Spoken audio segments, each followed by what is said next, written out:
Okay, so this ingenious design is the power split device, and thus Toyota Prius has a continuously variable transmission. Next, the hybrid car performance.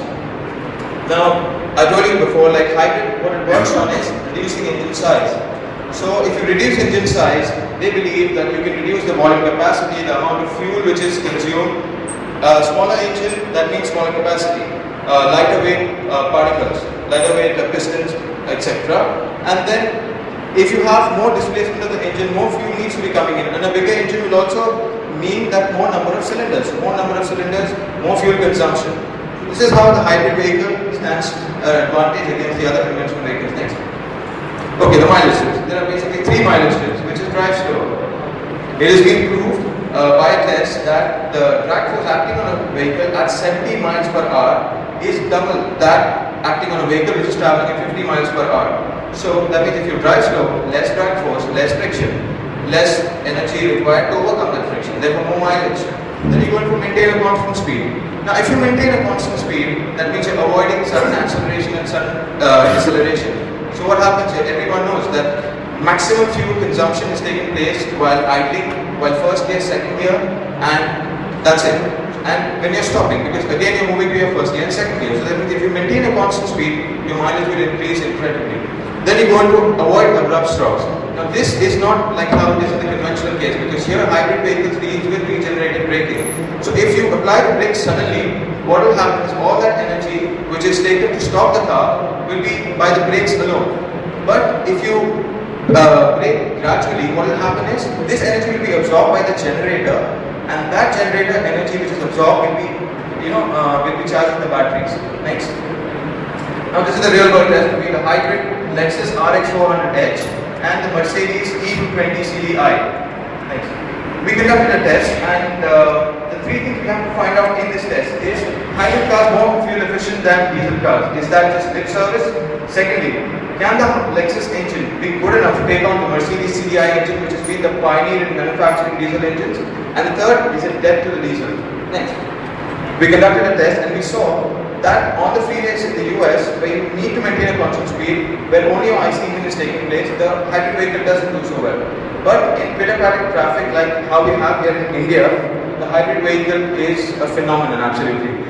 Now you can see the engine of a Lexus is 3,311cc plus the assistance of 2 electric motors, whereas that of a Mercedes is 2,987cc. Then you have the bhp as 269, the Lexus 198 for the Mercedes.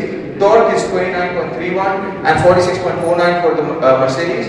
Then power to weight ratio, you can see in the Lexus it gains an advantage. It's 132 bhp per ton and 115.74 bhp per ton for the Mercedes. But look at the last 3 figures. You have a top speed in the Lexus of 198 and 238 for the Mercedes.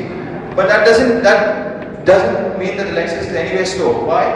Because usually on freeways you have a speed limit of around 160 kilometers per hour. The Lexus can easily touch that. Being a bulkier vehicle, being an SUV, it can still maintain that speed using not only the IC engine but the power of also the electrical assist. Then, now look at the 0 to 100 kilometers per hour. This is the acceleration. The Lexus gets there quicker than the Mercedes. It takes about 8.56 for the Lexus, whereas 8.72 for the Mercedes. Now this is just based on pure electrical power. And then the kilometers per liter. 8.5 for the Lexus and 7.8 for the Mercedes. So the Lexus is the clear winner. Now, just can you take me back to the previous slide? Yeah. Now, no, next, yes. Now, for the first question, are hybrid cars more fuel efficient? Yes, definitely. It's been tested. This is a test by Autocar. Then, could the Lexus hybrid take on the CRT and Mercedes engine? It can. As far as acceleration, as far as top speed, and as far as your mileage is concerned, yes, definitely it can. Now, is it dead to the diesel?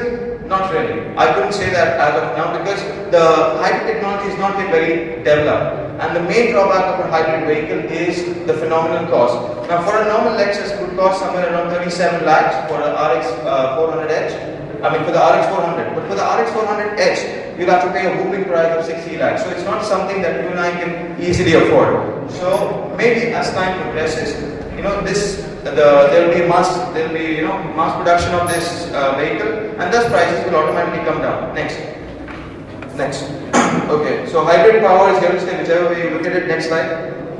Okay, these are the major companies. You have the BMW, then you have change. You have the Chevrolet Volt next, Camaro, Honda Accord, Honda Civic, then you have the Porsche Cayenne, then you have the Audi Q7, then you have the Dodge Circuit.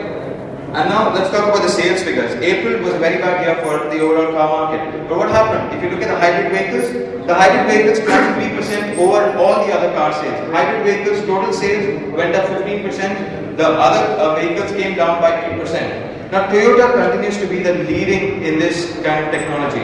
Okay, the Prius has done wonders. Next slide. Now you can see from this graph that overall from 1999 to 2008, there have been totally 4 lakh cars that have been sold, hybrid cars, out of which just 2 lakh alone are the Toyota Prius. Then another car which is doing exceptionally well is the Toyota Camry, which is climbing, which is improving continuously month after month. You can see that the Camry is indicated in pink, but the others like the Civic and the Escape and the Highlander, they're pretty mediocre. Next slide. Now this is the pie chart, and here you can see that Toyota, Honda and Ford are pretty much doing good, but Toyota is leading the other company by a huge margin. You're talking about 82% and the second best being just 11%. Here you can see clearly the Japanese have engineered this technology to their best and they are way ahead of the others. Next. Now I come to the conclusion that hybrid technology is as of now not the best technology, but it is definitely cleaner, it is more fuel efficient, and it can promise a brighter future. Next slide. Thank you. I will conclude myself now. Thank you very much. Any questions?